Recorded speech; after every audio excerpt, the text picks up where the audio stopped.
What's up, everyone? All right, so last week I was talking about the Scooby-Doo family tree.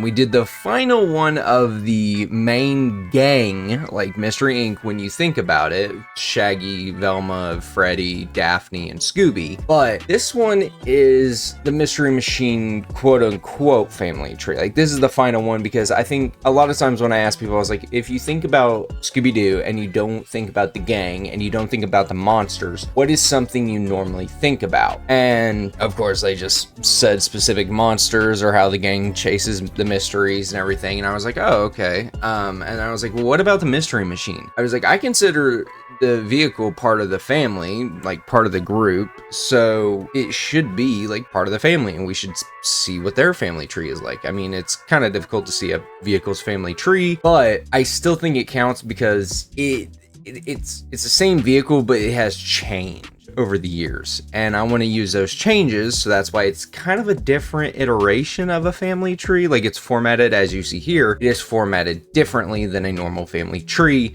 It's not top to bottom, it's left to right, back to left. I kind of ran out of room, so that is definitely my problem there.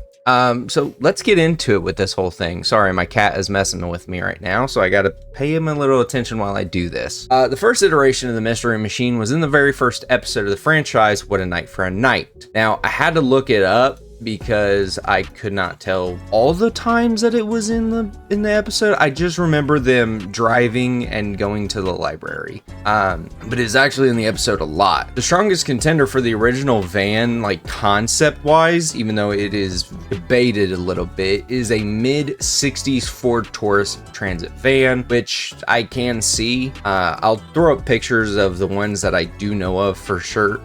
For certain, but like I said, the Mystery Machine shape in the original series lends itself to a 1960s era panel van, which is the Ford Taurus Transit van.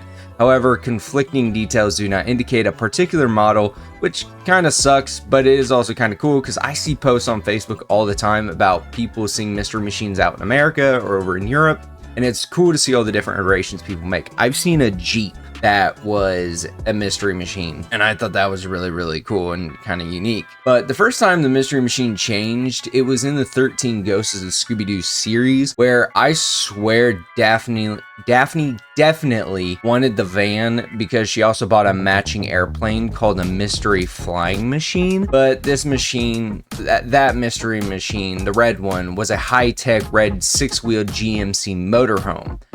What sucks is actually looking at it, I didn't find any toys or anything like that. Like, there's fan art of it, which is really cool, but someone made a Lego red mystery, or the Mystery Machine, because it was named something else in the 13th Ghost movie, and that was they made a Lego set of it, and it looked so good. I really actually wish, like, we had those Lego competitions where people can enter like stuff they've made to possibly become a Lego set. I really believe that person should enter their van in there, and I think it'll do really well because honestly it looks so much like one of those Legos, like the Lego set we got for the Mystery Machine. It actually kind of looks like that, but like it's professionally done. It's either that or that dude is just a really master builder, so that is really cool. The next time we see the van, it is changed into being a news van, which is a GMC Safari. We only get to see it for a small time in the movies between 1998 and 2001. I believe that is Zombie Island, Witch's Ghost, Cyber Chase, and Alien Invaders. I think those are the only 4 that we get to see. But just like the Red Machine, I would love to see the news van variant come back in a future movie or show or video game.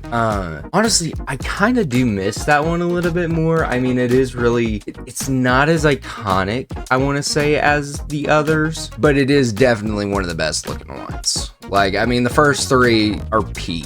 You can't go wrong with it. But then we went back to good old faithful in the What's New Scooby-Doo show, but when we got Shaggy and Scooby-Doo Get a Clue series, which I believe that actually took place before we got the What's New Scooby-Doo show, Shaggy and Scooby upgraded the Mystery Machine after it broke down, getting them into Shaggy's uncle Shaggerford's manor. It was able to transform into anything they needed, but unfortunately it didn't always turn into the one he needed. Y'all, this thing turned into a lot of different things, which some of them do not make sense. Like, it goes from a van to a canoe, and then from a canoe, it can also go to a space shuttle, a tank, and a golf cart.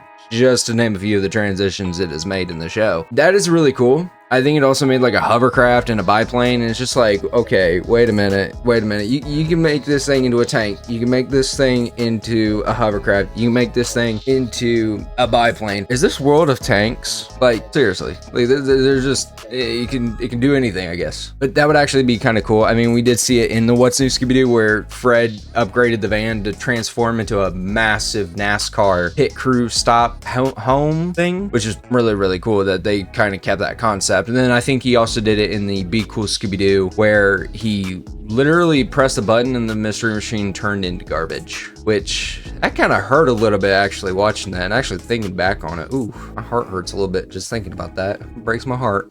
I did say in the last video, or no, hold on.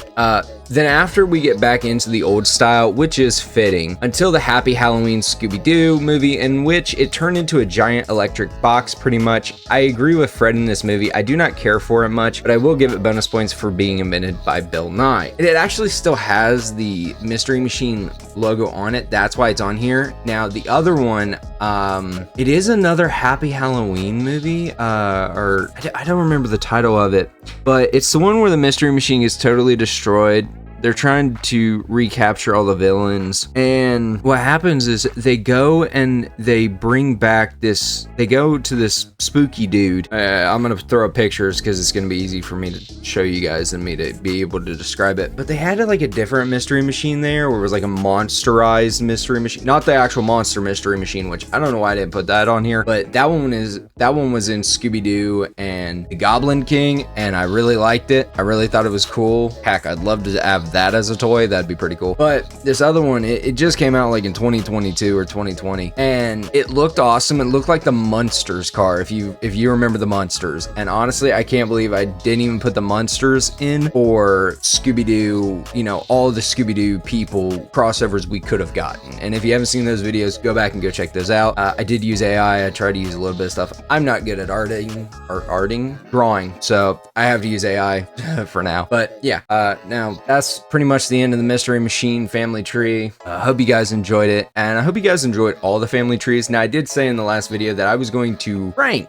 all my favorite family trees. It kind of least to the best, in my opinion. So I'm gonna rank them, and I'm gonna start by saying my least favorite family tree that I have done is really the Doo family tree. And I know that's kind of like, you know, pitchforks and fire, you know. It's not that. It's nothing against Scooby. I just really want more members to be shown, like the ants. We don't have any ants. We have no knowledge of his mom or his mom's sisters or his dad's sisters. A Great Dane can have up to a litter to 8 to 12 puppies in a regular litter. You're telling me Mumsy and Dada-Doo are the only pups in a single litter apiece? I doubt that. And I do get with the uncles and everything, we have those. But it's like, they can have big litters. I mean, it doesn't take a rocket scientist. Second to last is easily Velma's family. Her family is big, but something I do wish is that we knew more of the connections, like which aunts and uncles were paternal or maternal, or who the parents or the cousins were, like the parents of the cousins were. And I know that it's just me nitpicking on it, but I really like facts and lore a lot. That is why I'm super big into Warhammer 40k, even if GW likes to mess up the lore a lot, which, oh, it irritates me. But yeah. The next one is Fred's family. It could have been a lot better and could have been much better as well, but it felt a little flat. Like, his family is big and varies, but I feel like it's missing something, and I still can't put my finger on it. My second best favorite family tree is easily Shaggy's family. I feel more at ease with his family tree because of all the members and all what they do, varying what jobs they have. Also, how interesting some of them can actually be. And he has a much more wider ancestor pool than most of the other families, plus the ties to DC Comics. Swamp Thing makes it so much better to me being a DC fan. I do like Marvel, but I mean, Batman, Joker, Superman, Lex Luthor. I just love that way more. Now, for my favorite family, and you can already guess it because we haven't talked about her, and that's Daphne's family tree. I think her family tree is really cool and interesting, especially with the ties to DC. And if you haven't seen it, go check that out. Same with all the other family trees. Go check them out. Every little bit helps. And she also has Adam West as her uncle. Well, it's not really Adam West. I think it's Sandy Duncan, which now talking about that, Sandy Duncan, I can't remember what else I remember that name from. But it's super cool, and I am a bit envious of her. Yeah, she definitely has to have the best family tree. I think it's awesome. So, yeah, if you guys enjoyed this little series I did covering all the family trees of the Scooby Gang, let me know and subscribe to the channel to make it bigger. I'm going to be covering the Netflix live action when it comes out, so be ready for it. Be ready for that later this year. I haven't made any posts about it, mainly just because I've been busy a lot this week and last week. So that's why some of these videos are kind of a little all over the place. So I am going to be doing a couple versus videos in the next few weeks. From what I can remember, it should be the Werecats and Mario Bowser. And that one I'm still trying to figure out how I'm going to make it a little bit more even and equal. Because no matter what, it's just like, dude, Mario Bowser, if it's Mario, still win. Bowser, still win. Like, those guys are creepy, like, creepy crazy. They're crazy powerful. I watched the death battle of them, and it's just like, holy crap. Like, I think it was Eggman versus Bowser. Holy crap, that was crazy. And then the next one is going to be Rudy from Ice Age versus the Snow Beast. So I hope you guys come out and watch this with me and talk about them, and I'll catch y'all later. Peace.